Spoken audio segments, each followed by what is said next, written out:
জামায়াত ইসলাম আর আওয়ামী লীগ হচ্ছে মুদ্রার এপিট আর ওপিট।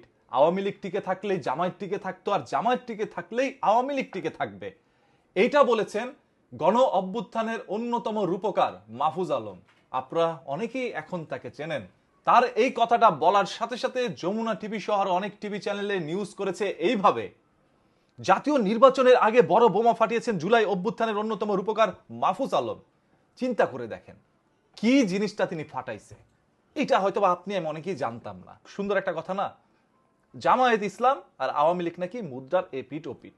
আমরা অনেক বক্তব্য শুনেছি, ইতিমধ্যে শুনেছি। বিএনপির অনেক নেতারাই বলতেছে যে ভাই আপনারা কোনো টেনশন করেন না, আওয়ামী লীগের যারা নেতাকর্মী আছেন কোনো টেনশন করেন না। ইভেন বিএনপির মির্জা ফখরুল ইসলাম আলমগীর তিনিও বলেছেন যে আপনারা আওয়ামী লীগের ভাইরা কোনো টেনশন করেন না, আপনাদের নেতা আপনাদের ফালায় বিপদে থুয়া গেছে, সো আমরা আপনাদের দায়িত্ব নিব।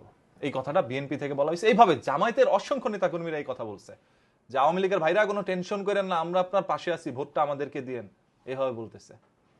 তাহলে আওয়ামী লীগকে যেহেতু টেনশন করতেই বলতেছেন না, আওয়ামী লীগ আপনাদের কাছে ভালো, জনাব মির্জা ফখরুল ইসলাম আলমগীর এও বলেছে শেখ হাসিনা থাকলে অন্তত পক্ষে দেশের মধ্যে গণতন্ত্র থাকতো। সাবেক প্রধানমন্ত্রী হাসিনা উনি আপনাদেরকে ফেলে ভারত করে দিল্লি থেকে বসে আছে, আর আমাদেরকে বিপদে ফেলে দিয়ে গেছে, তাই না? থাকলে অন্তত একটা গণতান্ত্রিক অবস্থা চলতো, তাই তো? তাহলে শেখ হাসিনাকে কেন আপনারা বিতাড়িত করলেন? কেন দেশ থেকে সরাইলেন? এখন সবার কাছে আওয়ামী লীগ ভালো, আপনাদের কাছে শেখ হাসিনা ভালো। আপনারা বলতেছেন পদত্যাগকৃত প্রধানমন্ত্রী বা সাবেক প্রধানমন্ত্রী, এইভাবে তাকে সম্মানও জানাচ্ছেন, সবকিছুই বলছেন। তাহলে দেশ থেকে কেন তাকে বিতাড়িত করলেন? একটা প্রশ্ন তো আমাদের সবারই আসে। আজ হয়তোবা আওয়ামী লীগ যদি পুনরায় ফিরে আসে, আপনারা আবারও ওই জেলাও সেই কদু হিসাবে মিলে যাবেন। তবে সাধারণ জনগণ যারা রাস্তার মধ্যে জীবন দিছে, রাস্তার মধ্যে গিয়ে আন্দোলন করছে, এদের কি হবে? এরা জেলের মধ্যে পচে পচে মরবে বা অনেককে খুঁজেই পাওয়া যাবে না। এই যে মাহফুজ আলম, তিনি কিন্তু হাসনাত আবদুল্লাহ, সার্জিস, নাহিদ এদের সাথেই ছিল। আজ তাদের সাথে থেকে সরে আসছে। সবাই রাজনীতির মধ্যে অংশগ্রহণ করলো, এই মাহফুজ আলম কিন্তু রাজনীতির মধ্যে অংশগ্রহণ করেন। তিনি বাংলাদেশের কোনো গণমাধ্যম বা টিভি চ্যানেলের সাক্ষাৎকারে এই কথা বলেন নাই। মাহফুজ আলম ভারতের একটি টিভি চ্যানেলে সাক্ষাৎকার দিয়েছে, 14 মিনিটের সেই সাক্ষাৎকারে তিনি এই সকল কথাগুলো বলেছে, যে চ্যানেলের নাম হচ্ছে দ্য ইউক। তিনি যদি বাংলাদেশের কোনো চ্যানেলে বলতো তাও মানতাম, তিনি ভারতের টিভি চ্যানেলে গিয়ে বাংলাদেশের বিষয়ে সকল কথাগুলো বলতেছে। জামায়াত ইসলাম আওয়ামী লীগ মুদ্রার এপিট আর ওপিট। তাহলে আওয়ামী লীগকে যেহেতু দেশ থেকে সরাইছেন, তাহলে এখন জামায়াত ইসলামকে সরাই দেন, তাহলে তো এই দেশের মধ্যে আর গণতন্ত্রের দরকারই নাই। এদেশে দল থাকবে একটা, বিএনপি। বিএনপি চোখ বুঝে পাশ করে ফেলবে।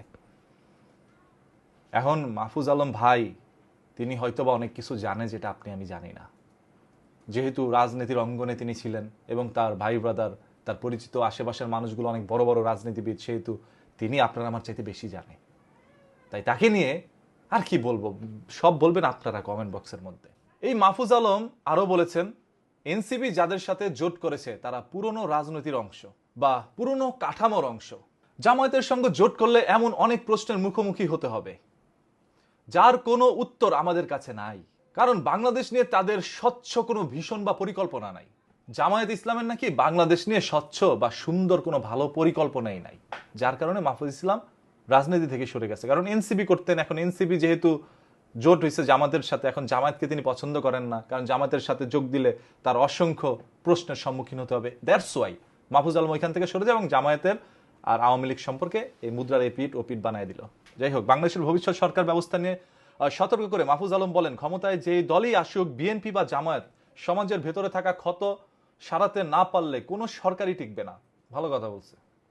মাহফুজ আলম নিয়ে যদি আপনাদের কাছে কোনো মন্তব্য থেকে থাকে সেটা আপনারা কমেন্ট করে জানায়েন।